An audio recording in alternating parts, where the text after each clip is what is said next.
sẹ̀ bí ọba sẹ̀ lẹ́yìn tá a bá jọba náà mo fi ọmọ wa fi arábáyé dọ́kọ̀ mi arábáyé òkè ìdúró ọkọ̀ ẹ̀ káàbọ̀ bákan náà orí màmá wa olóyè àgbà nílẹ̀ màmá Bọ́ládé gbàgbó. Òkè ìmọ̀kọ̀ wọn ìgbẹ́lú ààrẹ tuntun ilẹ̀ Ìbàdàn. Òkè ẹ̀ka àbọ̀. Bẹ́ẹ̀ni sọ̀ lọ́wọ́ orí afẹ́fẹ́ kan láti Ògbómọ̀ṣọ́. Ọba tọ̀hún ọba Gandhi wọ́n ní wọ́n ti wọ̀ orí àdéhùn àdókò kábíyèsí o àfihàn ọba Gandhi tọ̀hún Ògbómọ̀ṣọ́.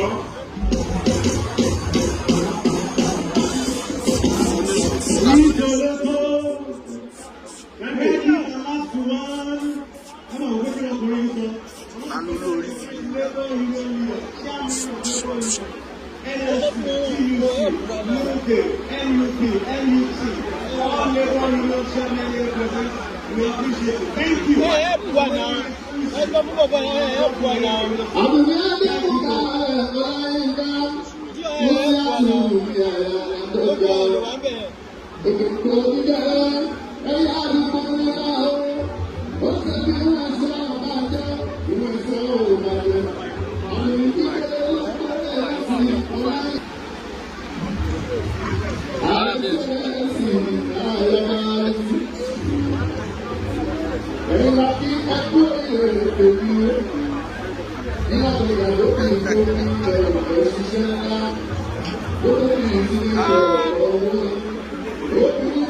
Bí wọ́n aṣíwájú àti ìpínlẹ̀ ìpínlẹ̀ Ọ̀yọ́ wọ́n ti wá bí àlàáfíì káàdì wà àlàáfíì ké ó lọ wà òun àti akọ̀wé ẹ̀ pẹ̀lú àlẹ́. ọmọ alábẹ̀jọ́ ẹ̀rọ ti jẹ́ kí ìtàlá o. mo bá arábìnrin kan lọ. wọ́n gbà sí aṣíwájú lórí òbí rẹ̀ aṣíwájú òbí. wọ́n ti sí ìgbésẹ̀ ní ìgbẹ́ aláwọ̀ wọ́n kọ̀ wọ́n pẹ̀lú rẹ̀ láti bẹ̀. àtọ̀nà dáadáa dáadáa. ẹnjìnìyà ní òsínì tí wọ́n dà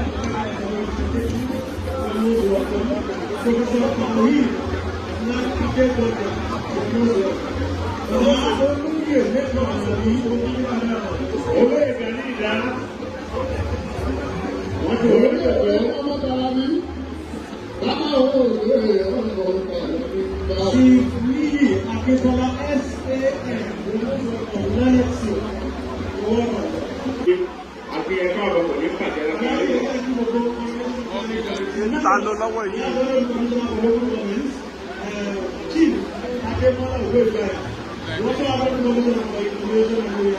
ọmọkùnrin ló ṣe bẹ́ẹ̀ sí ìgbàjà.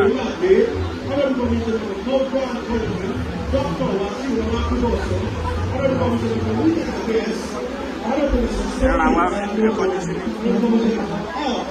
Dr. Adesomabi Oluwaseyi, the senior social assistant, local government executive matters, Honorable Ramata and Elizabeth. We appreciate you.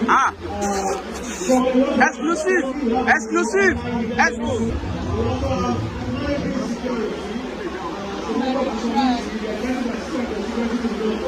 CB Sunday Thank you. Appreciate you. I love the PG protocol, PS local government, also from local government.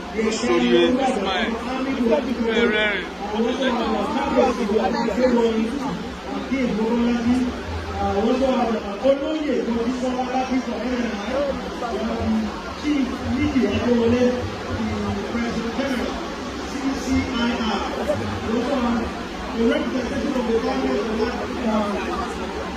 King's family, so now the representative of the family, we also have media aid to the cabinet, Abiola Loko, Oloye Abiola Loko, we also have Tinuweni Adisa, representative of the family, and media representative of PCOS, chairperson of PCOS, director of TPC Matters, Mr. Olabi. Olùwàṣọ ní abẹ́rẹ́ tí wọ́n ní àwọn òwe alájà ṣe wọ́n wá bá bàbá ọba Olúbàdàn nínú ọlọ́kàn lórí pé wọ́n dá omi eléyìí ní ìgbé ìyí ilé ọ̀hún ilé ògbòkè ọ̀gbọ̀gbọ̀ ẹ̀jẹ̀ olóògbé tó gbé ìsúná ìdánwò.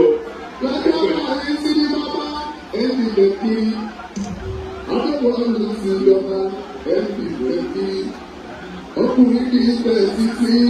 Wọ́n ní kéde ìwé sórí. Mo ti obìnrin ní ìgbà tí ó wọ́n ní sí ọ̀pẹ̀ o. Akẹ́kọ̀ọ́ ọdún sí bàbá wọ́n ti tẹ̀ kiri. Akẹ́kọ̀ọ́ ọdún sí bàbá wọ́n ti tẹ̀ kiri. Akẹ́kọ̀ọ́ ọdún sí bàbá wọ́n ti tẹ̀ kiri. Ọkùnrin kì í bẹ̀ títí wọ́n ní kéde ìwé sórí. Obìnrin ní ìgbà tí wọ́n ní sí ọ̀pẹ̀ o. Mọ́gàjí Ọlásùnkànmí Joseph Pépè. Mọ́gàjí Ọlásùnkànmí Joseph Pépè ẹ̀fíhàn. Is the man in charge of Nigeria China relationship currently and is doing a good job there. Thank you. Oníkòwò ti ilẹ̀ ìlú Ìsúyà bí ọ̀pá sẹ̀ lẹ́yìn ká bá jọba sẹ́nu. Mo kí ọ̀nà wa fi arábáyé dọ́kọ̀ sí arábáyé òfin ìdúró ọ̀pọ̀ ẹ̀ka àbọ̀ bákan náà. Orí màmá wa olóyè àgbàlẹ̀ màmá Bọ́ládé Gbàbò. Mo kí ọkọ̀ wọn ìgbẹ́lú ààrẹ Mùsùlùmí ilẹ̀ Ìbàdàn. Mo kí ẹ káàbọ̀. Bí a tún sọ̀rọ̀ lọ́wọ́, orí afẹ́fẹ́ kan láti Ògbómọ̀ṣọ́, ọba Gándì, wọ́n ní wọ́n ti wọ̀ ní orí àdéhùn àdókò kábíyèsí o akínyó ọba Gándì sọ̀rọ̀ Ògbómọ̀ṣọ́.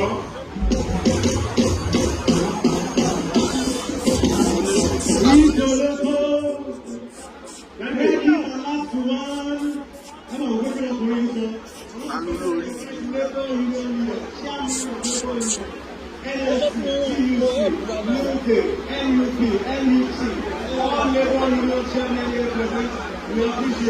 you.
ẹkún dálẹ̀ ọ̀gá ẹ̀yà lórí kùtù.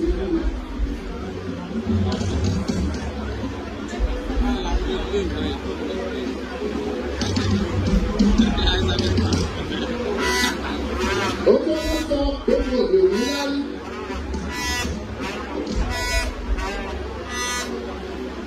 Àwọn ọmọ sọ pé mo lè rí sí.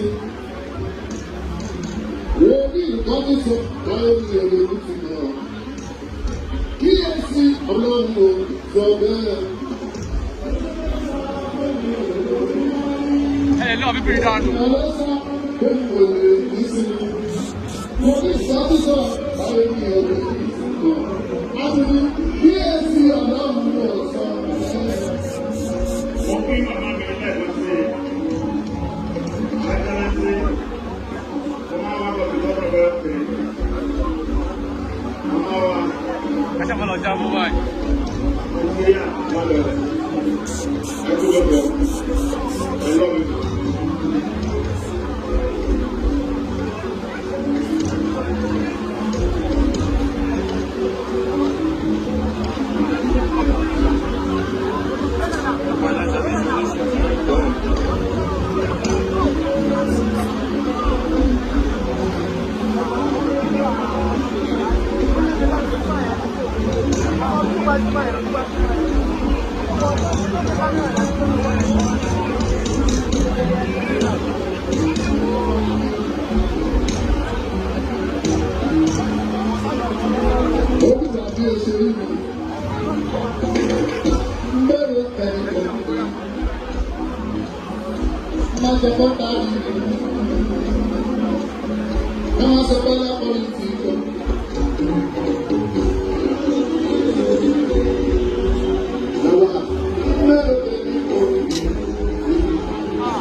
Ẹni wọ́n sọ pé ti gbé wọn máa jábọ́.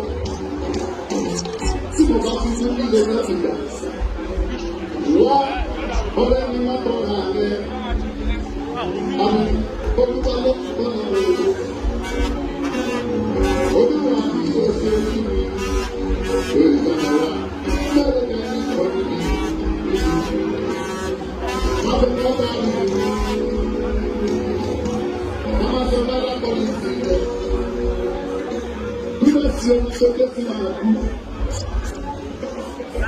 Owó orí ẹ̀ lásán ló fẹ́ gbà. Tí o mọ̀ pé ọmọ òkú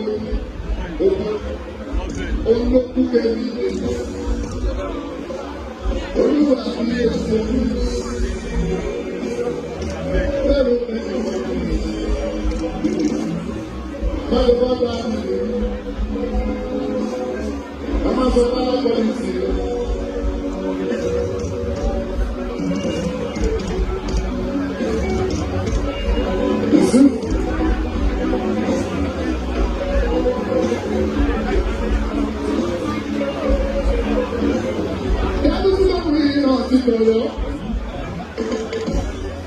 Báyìí, ìlú Ọ̀yọ́ lọ́wọ́ ló àdá mi.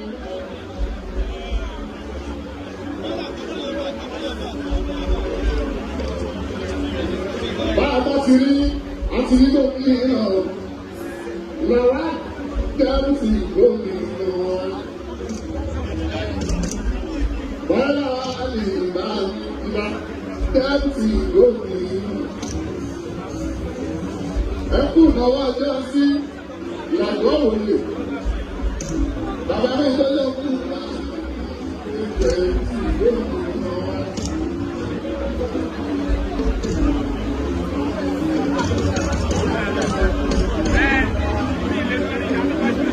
Bọ́lá wá bí ìbálẹ̀. Ẹ bá wa pẹ̀lú ọdún. Àsìkò yìí, ìrìnàjò bẹ́ẹ̀ ti ṣe tẹ́tẹ́lẹ̀. Èmi náà. Ẹ ti dúró sí ṣèyí ọmọ Mákindé òsì báyọ̀ láwa mi. Ẹni dúró ní ọ̀rọ̀ wọn bẹ̀. Àwọn ọmọ máa bẹ̀rẹ̀ ọdún ìbàjẹ́ láyé olúmọ́ láyé ládọ̀jà àkọ́kọ́ kò lájẹ́ kò bàjẹ́ lórí yíńtà ìlú Ọ̀yọ́ ojú ìbàjẹ́ òbáyọ̀ láwa mi. Báyìí láwa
Any moment from now, we'll be expecting our guests and we'll be starting with opening prayer.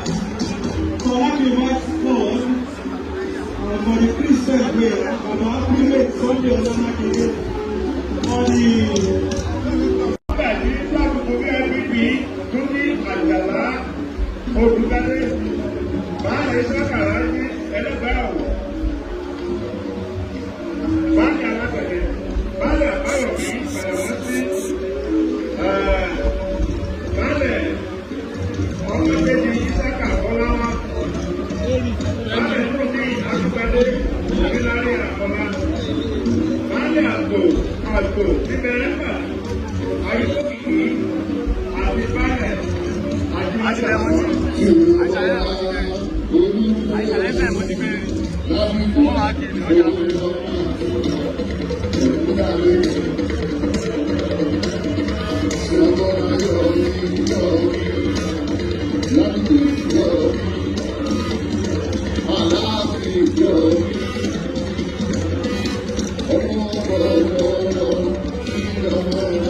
Thank you.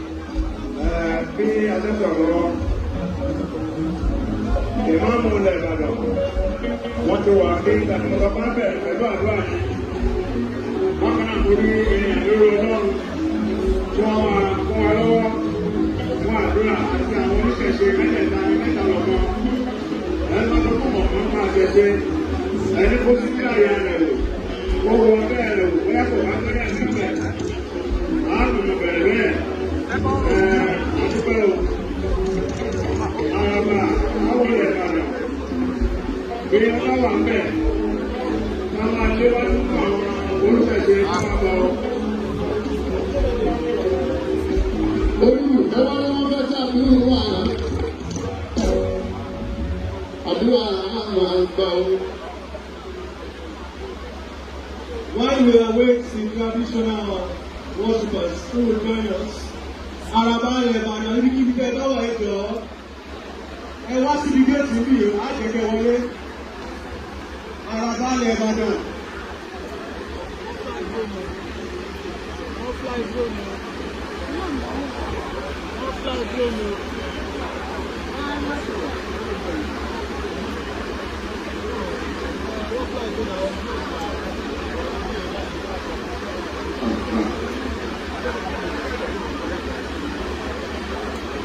But while we wait, and we're about to take the opening prayers, students are here.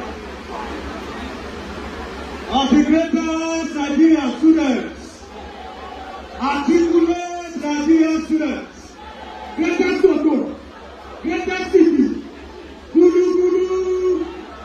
Thank you, we appreciate you. The governor of your office appreciates you. His Excellency the President of the Republic of Nigeria, we appreciate you as well. Thank you, we recognize all student leaders from wherever you have come from. Thank you so much. Alhaji, ẹ̀jẹ̀ àgbàdúrà bẹ̀rẹ̀. Àdúrà bẹ̀rẹ̀ ní ìlànà ti ìfẹ́ ìjọba.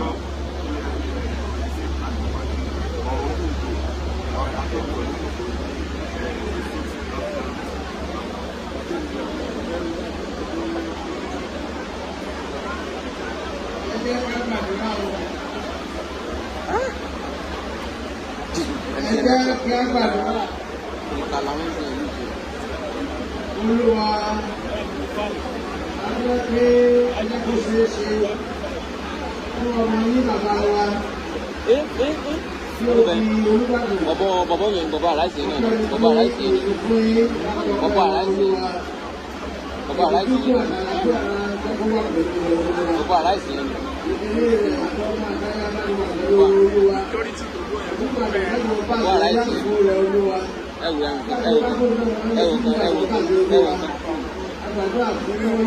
Kó bẹ̀rẹ̀ kámẹ́rà ìjàbọ̀ ni ṣé wọ́n lè ṣe kankan fún bọ̀bọ̀ yẹn ni láti ń da ìjọ rẹ̀.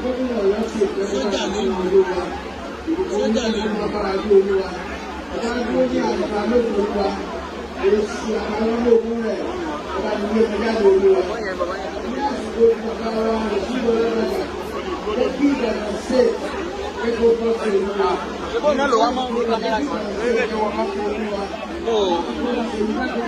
Ó dé fi làbí.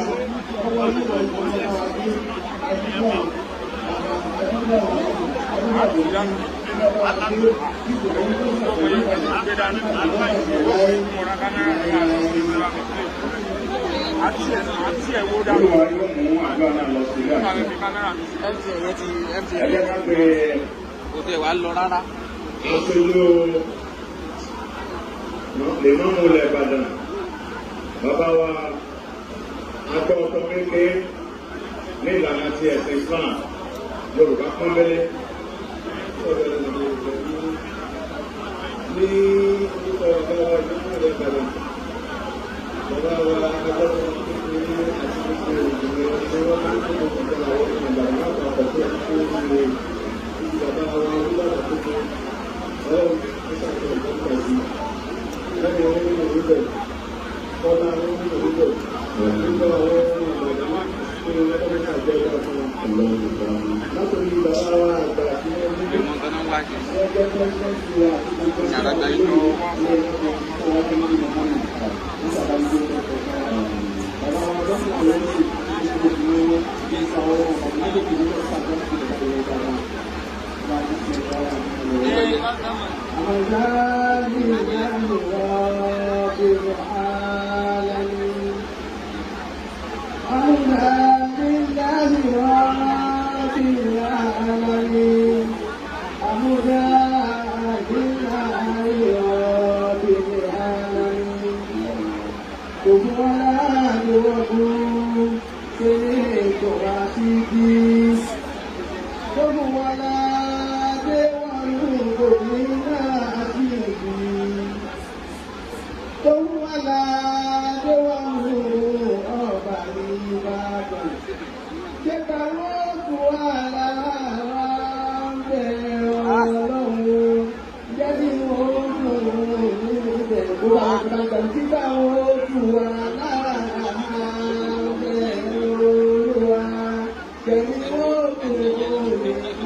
ẹ̀dá ìgbà yẹ̀dá kíkọ́ àwọn òkú àlà àbẹ̀ olúwa pẹ̀lú òkú òde ìfẹ́ olúwa ọba jẹ́ta òkú àlà àbẹ̀ olúwa pẹ̀lú òkú òde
Thank you so much. Your Excellencies,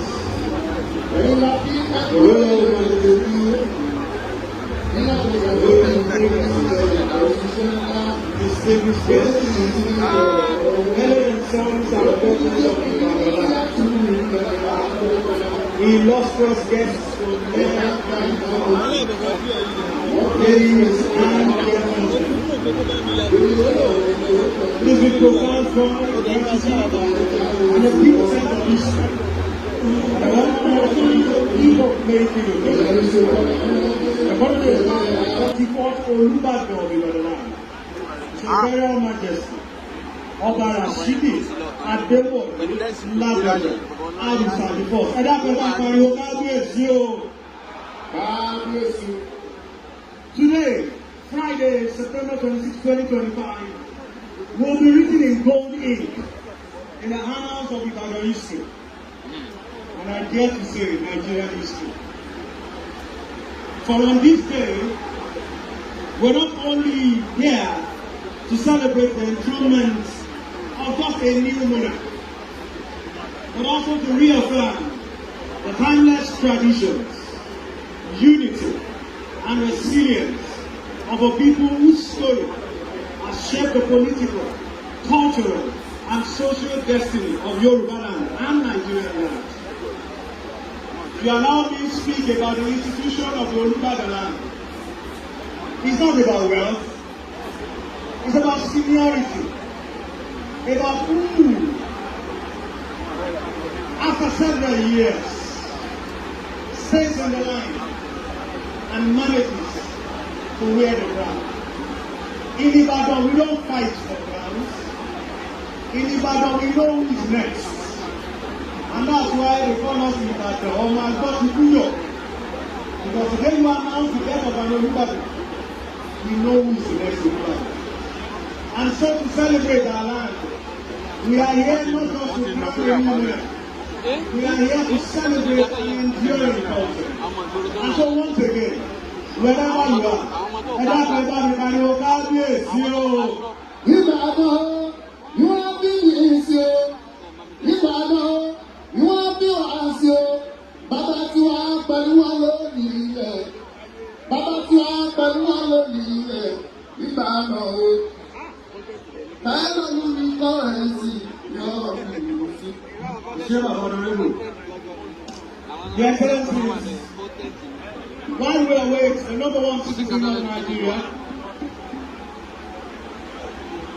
President and Commander-in-Chief of the Armed and Unarmed Forces of the Federal Republic of Nigeria, His Excellency, President Ahmed Bola Tinubu GCFR, and of course, his star-studded entourage, as well as our governor in Oyo State, the one and only GFM, His Excellency Governor Seyi Makinde, and Penta to say Seyi Ada.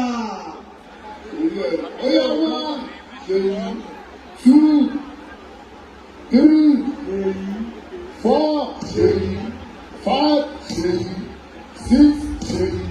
7, 8. Oh yeah,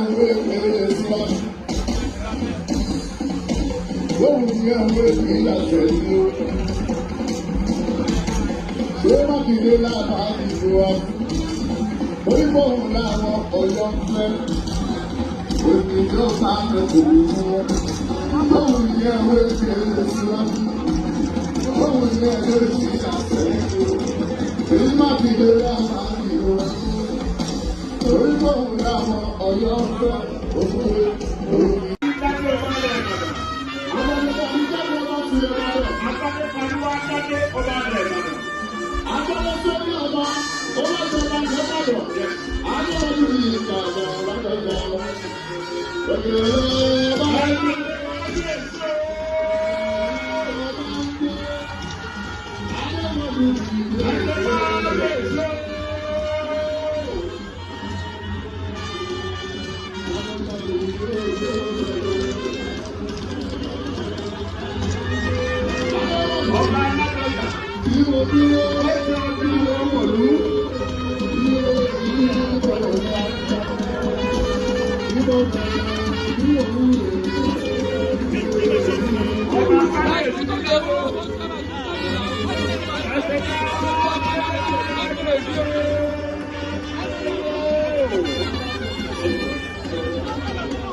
Wow.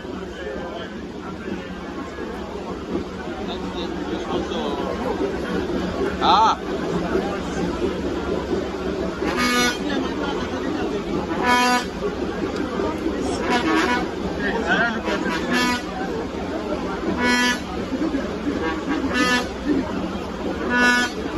Once again, we like to second to the coronation of the 44th Congress in Maryland. Oh my God, the simply senator. Imperial Majesty, Obana Shidi, Adewodo, Ladoke, Abusi the First. Lábúlẹ̀ kan ṣe bá pariwo kábíyèsí o. Bí a ṣe ń kábọ̀ nù, à ń yẹ̀ wò ní kọ̀ọ̀kan, yóò máa tẹ̀lé ra wọn náà ní kọ̀ọ̀kan.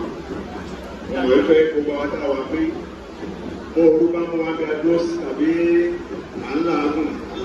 Ìlàágùn wa kìí ṣe ní ọgbà ẹ̀nu, nínú ayọ̀ náà wà, ayọ̀ náà sì bá wa dẹ́lẹ́.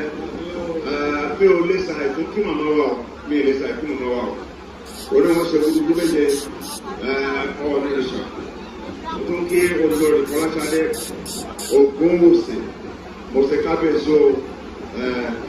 Wọ́n máa gbé kìí ṣe pé ọdún ọlọ́jọ́ ń lọ lọ́wọ́lọ́wọ́. Wọ́n máa gbé àtẹ̀yìn àti bàbá lẹ́jọ́ wọn pé àti rí àdẹ̀sí bàbá. Mo tún lẹ́ẹ̀kan sí mo tún kí Olúgbò ilẹ̀ lò. Alóbi eléfi, òkú kan ọ̀gbá fún Olúgbò. Igbó ni máa bẹ yẹkẹyẹ ọ̀dẹ́yìn ẹ̀kọ́ ní bàbá àgbàlagbà. Olúgbò, ìsá àsábà gbogbo ara kékeré jẹgbẹ̀lẹ̀. Jẹgbẹ̀lẹ̀ ìdàkọ́jìmọ̀ ni tówó ni. Bẹ́ẹ̀ ni, òun lọ bá ilẹ̀kẹ̀ múlẹ̀ pẹ̀lú bá ọkọ̀ wá tó wọ́n kó nu sẹ̀kẹ̀rẹ̀. Àwọn àgbà wá ní ìwọ sẹ̀kẹ̀rẹ̀, ìwọ lọ kọ́kọ́ pawó náà lọ́kọ̀ọ́kọ́ náà. Ẹlẹ́lẹ́ni ò ní gbàṣẹ Olúgbò ṣẹ. Mo ṣe kábíyèsí lẹ́ẹ̀kan sí ọ. Fọláṣadé Ògún, Fọláṣadé òní bẹ́ o. Gbogbo orí àbádẹ́lẹ̀ ìlẹ̀bọ̀sẹ̀ súnmọ́ bí. Káwọn pọ̀ àyà òkú ìgbòmí dáadáa nínú ilé tó. Ara bàbá ó gbé ọ̀fọ́kọ, ó rò kà fọ́kọ, àwọn ọ̀rẹ́ ọkọ, àwọn ọmọ ọba, ó ṣàpọ́nlé wọn. Fọláṣadé tó ń bọ́ pọ̀ dámọ̀ gbọ́gbọ́ òṣèlá. Aya òní mo máa ń ṣàdúrà fún ẹni. Àṣà àbẹ́múlà sókè ń dánú. Bàbá tọwọ́ sẹ́sẹ̀ tó lánà fìfì. Ìyàwó ìmúná sáré rẹ̀ òfin ajé. Fọláṣadé òní gbẹ́sẹ̀ ọ̀run yóò ṣe ìrẹ̀ ní ìbílẹ̀. Ẹ ṣeun o.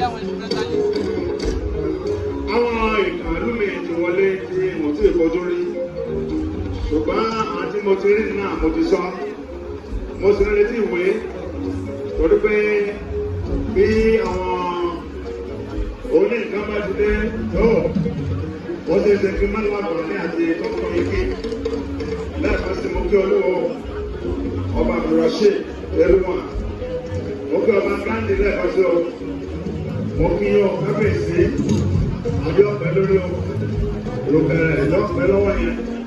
Bẹ́ẹ̀ ni sà, ẹsẹ̀ ọba yóò sì jẹ́ ọkọ̀ pẹ́pẹ́pẹ́pẹ́pẹ́pẹ́. Kábíyèsí Abáàfin Ọ̀yọ́, ọba lẹ́yọ̀ àjòrì àjòrò ẹni dára kì í ṣe ọmọ kọ̀ọ̀kan lẹ́yọ̀. Pákó gbì pákàdé fọlọ́rọ̀gbó, ẹ̀kọ́ ojú nìkan ló lè yà kábíyèsí. Olóòtú akóso rẹ̀ lẹ̀ gbà àròrí ṣeré, ara rẹ̀ jà, ọ̀wọ́ adé, má bínú lára sí ìfẹ́ o. Kẹ̀kẹ́rẹ́ fẹ́rẹ́ ọmọ àti ìbàkú mú kọ̀ wá ní akọ́nà bàbá mi tó ti bá kú wá. Agbègbè ọ̀kọ́ ọdún mẹ́gẹ̀gẹ̀. Òyìnbó olóòtú ti dè máa ń ròyìn àjò. Aládélẹ́yẹ ọ̀rọ̀ bàbá mi kọ́kọ́ bí o ṣe. Ọ̀pá ìjọ fẹ̀là ọmọ agogo ọjà. lọ́dẹ tó ní sọ́kọ̀ ẹ̀dẹ́ ọ̀sọ́kọ̀ ìdìbò tó ní sọ́kọ̀ ìdìbò kò mú kọ̀ wálé kò sí kábíyèsí o ẹ̀wẹ̀ mo kì bá àmì ààrẹ mùsùlùmí lẹ́ẹ̀kan sí lẹ́ẹ̀gbẹ́ẹ̀jọ ẹ̀mẹ́wàá. wọ́n kò bí ọlọ́dọ̀ òwúrọ̀ mi. bá ń pè é. olóòjò olówó lọ mọ́tòjú ọ̀la tó fi gbogbo ayé owó rẹ̀ tó mú sẹ̀sì. ìdáná ọlọ́wọ́n bá lè sọ̀rọ̀ ní ìlú ọ̀yọ́ mi mọ́tòjú aláàrin ìlú ìdáná gbà àdùbáríkà ló ń wá. Thank you. Official. Ìlú Ìbàdàn yìí, mo dúpẹ́ àdúpẹ́ lásìkò kọ̀ọ̀kan ní kálukú máa ń nìkan àpẹẹrẹ.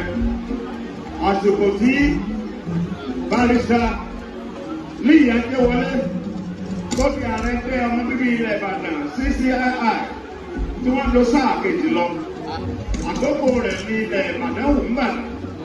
Gbogbo pé ọmọ CCI tọ́jà pé gbogbo náà lájọjọ́ ọmọ ẹgbẹ́ lọ́la àjọ níní mo kí ọ kú oríire o Barrister Níyì Ajéwọlé. kábíyèsí. Yes. ọmọdé mọ́lá èlé kùrùsì ọdẹ mọ́lá èlé kùrùsì kábíyèsí adé mọ́lá èlé kùrùsì adé mọ́lá èlé kùrùsì. Àná bàbá Ládọjà Eléwùsì. àwọn bẹ́ẹ̀ni ẹ̀sìn ọ̀gá àjọ adé mọ́lá èlé kùrùsì. kọ́lọ́wọ́lé tẹ̀sí ọmọ bàbá ni mo kí i. ìdá méjì ìbàdàn tó pẹ̀lẹ́ ní nǹkan ṣe kọ́lọ́wọ́lé mi ọmọ Fọlárí o. àjẹrẹ ó kí kọ́lọ́wọ́lé mi ọmọ Fọlárí o. alájà bí wọn mi ọmọ tí wọn mi ọmọ mi. ìgbóyàgbóyà tó bá gbóyà padà tí o bá ti dára padà ṣe ìyẹn òun àti gbogbo bí o bá lọ bá lọ kà ń lẹ́yìn tí o bá mú ti bọ́lájà lẹ́tà bí ìgbà sí ọ̀gá ọkọ̀ nígbà ọ̀gá àmà àwọn ọ̀lẹ́gbẹ̀ẹ́. Aláàjì Ìwádìí àbá àti kọ́yìn mo tún yí gbé o. Aṣíwájú àdínní gbogbo ìpínlẹ̀ Ọ̀yọ́ lẹ́ẹ̀kan sí Aláàjì Kútì Ọládẹjọ. ẹ má fi gbọ̀ngbọ̀ láàyè o. ẹni tí o ní sùúrù àti ìyá. àbọ̀dà gbogbo ìyàwó ní sùúrù ló ń ṣe. èdè ọmọ ọlọ́sìn yóò sáwọ̀. gbogbo ọmọ mákì ìgbẹ́ni ìṣe máa ti gbàgbọ́. ọmọdé bá wà á dàgbà ẹ má fi gbàgbọ́ láyé. Bí mo ti dájú bá mo rí Mágàjí Kọ́lá Olóòtú ọmọ Àdábánìjà. Ìdí iṣẹ́ ẹni là á mani lọ́lẹ̀. Èèyàn tèmi nù. ọmọ ọ̀dọ́ ọmọ ọ̀dọ́ bá nígbà ọmọ ìgbà láwọn lẹ́kùn bá rẹ̀ bá òkú ìwádàbí yìí bí òṣèlú tó wáyá aṣèlú tó rọ̀ wá sọ ìwé lábá ní ó lè káàdì lọ ó lè káàdì ìgbà wá ní o ọmọ bàbá lẹ́kùn ó kú orí ìsìn ọmọ bàbá